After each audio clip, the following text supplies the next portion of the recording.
अस्सलामुअलैकुम नाज़रीन, शान टीवी की स्पीड न्यूज़ में आपका इस्तकबाल है। मैं अफरा जबीन, पेश है स्पीड न्यूज़।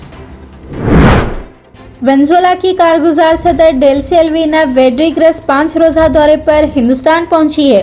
डेल्सी के हमरा एक वफद भी मौजूद है जो खारिजी उमूर, इख्तिसादियात, साइंस एंड टेक्नोलॉजी, मवासिलात और इत्तलात के अलावा हमलो नकल के वज़रा पर मुश्तमिल है।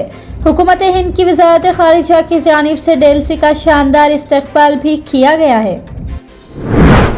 वज़ीर आज़म नरेंद्र मोदी ने वेनेजुएला की कारगुजार सदर डेल्सी वेड्रिग्रेस से नई दिल्ली के हैदराबाद हाउस में मुलाकात की।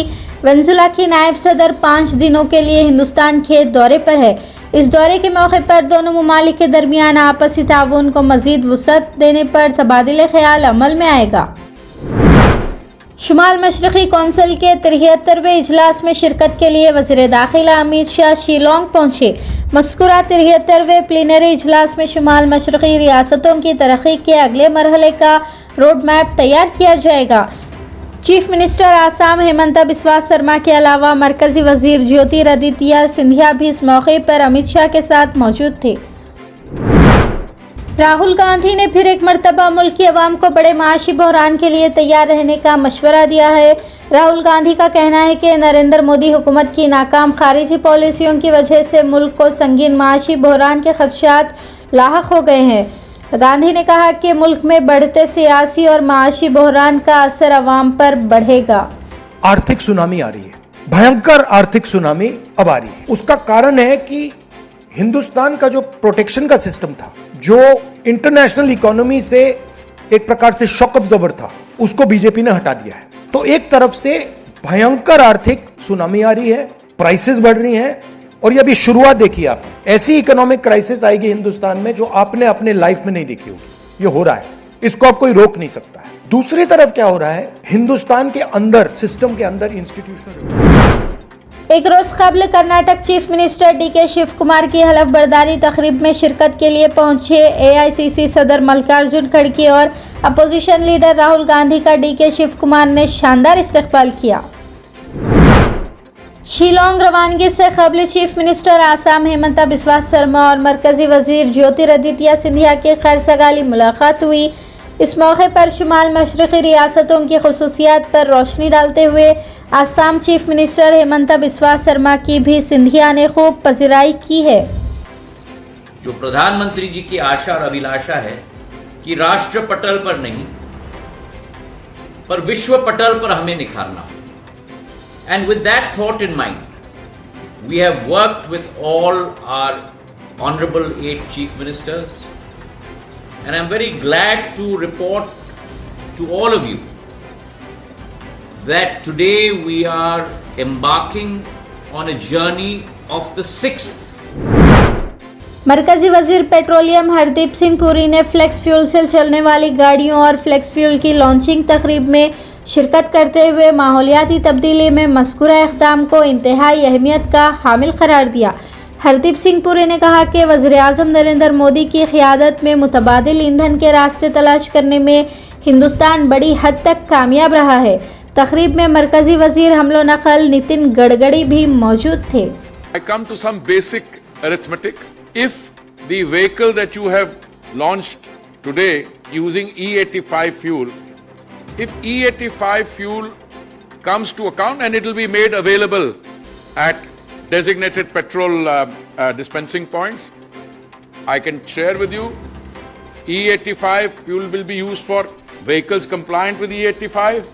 It will be substantially cheaper than normal fuel.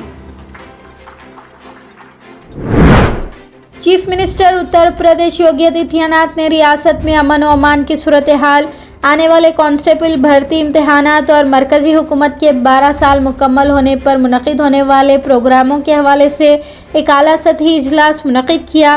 रियासत भर के आला अहदेदारों, मुख्तलिफ महकमों के हुक्काम और पुलिस एहलकारों से वीडियो कॉन्फ्रेंसिंग के जरिए बात भी की है। कॉकरोच जनता पार्टी ने बाज़ाब्ता अपने तर्जुमान का ऐलान कर दिया। इसके अलावा मुजव्विज़ा एहतजाजी प्रोग्राम के लाहे अमल भी जारी किया है।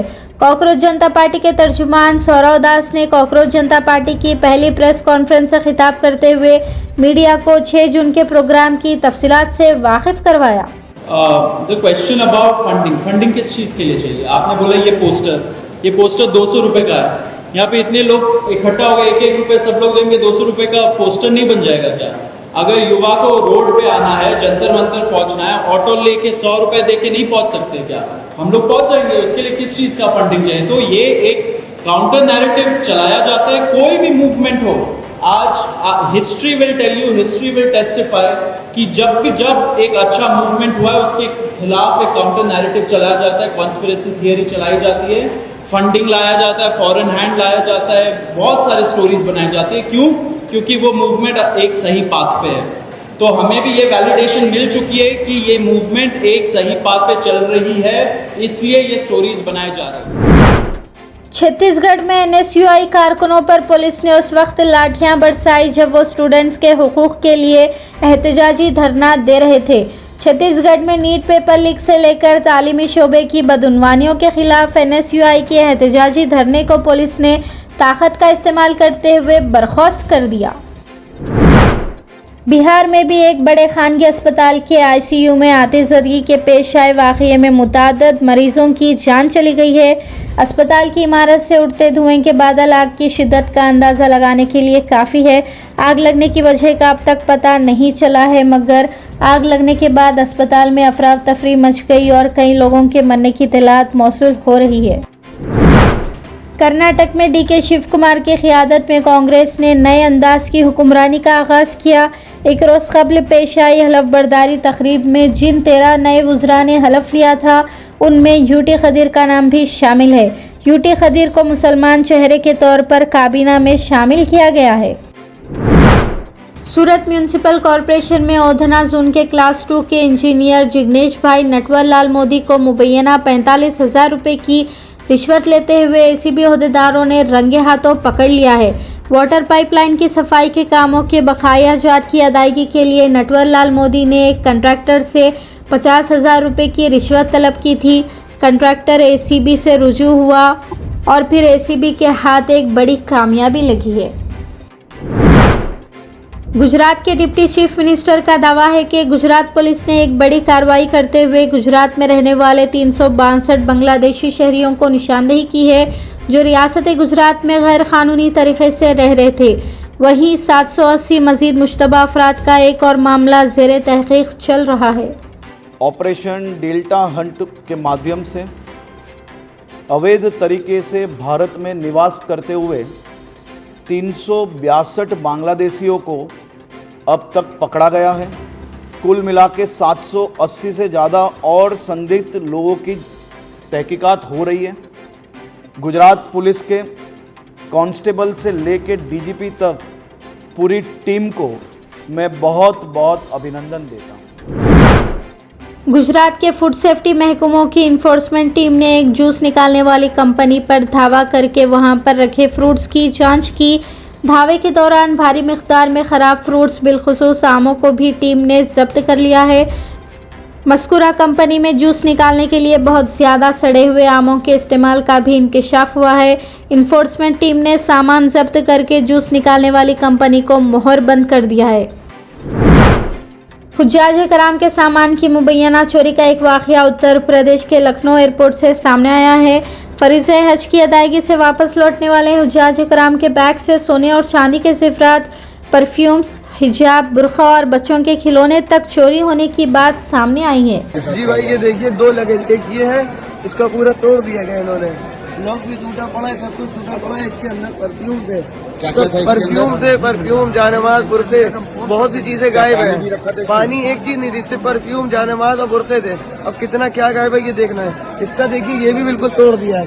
मेरे लगेज सिर्फ परफ्यूम के हैं, 6 परफ्यूम गायब है, 5 सिल्वर रिंग गायब है, 2 गोल्ड वही नोज पिन गायब है, 5 रिस्ट वॉच गायब है, बच्चों के टॉयज, 5 बुरखे सब गायब है। और आपने ताला नहीं लगाया था? सब लॉक लगाया था, पूरा बकायदा रैप किया था, पूरा रैप हटा हुआ है मगर उसमें लॉक लगा हुआ है। लॉक जब देखा उन्होंने चेन खोल करके पैसे चेन खोल के सब कुछ उन्होंने निकाल लिया उसमें से। उत्तर प्रदेश पुलिस ने गाजियाबाद में 3 मदरसों को मुखफ़ल कर दिया, जबकि बरखी और आबासानी के कनेक्शन भी काट दिए।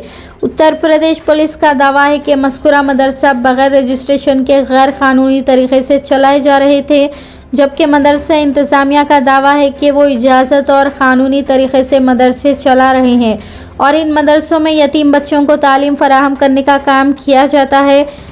वहीं मुकामी लोगों का कहना है कि सूर्या चौहान की मौत के बाद से गाजियाबाद में पुलिस इस तरह की कार्रवाइयों में तेज़ी लाई है। एक मदरसा को मुनहदम भी कर दिया गया है। शान टीवी स्पीड न्यूज़ का सिलसिला यहीं पर ख़त्म होता है। अफरा जबीन और शान टीवी की सारी टीम को अब दें इजाज़त। खुदा हाफिज़।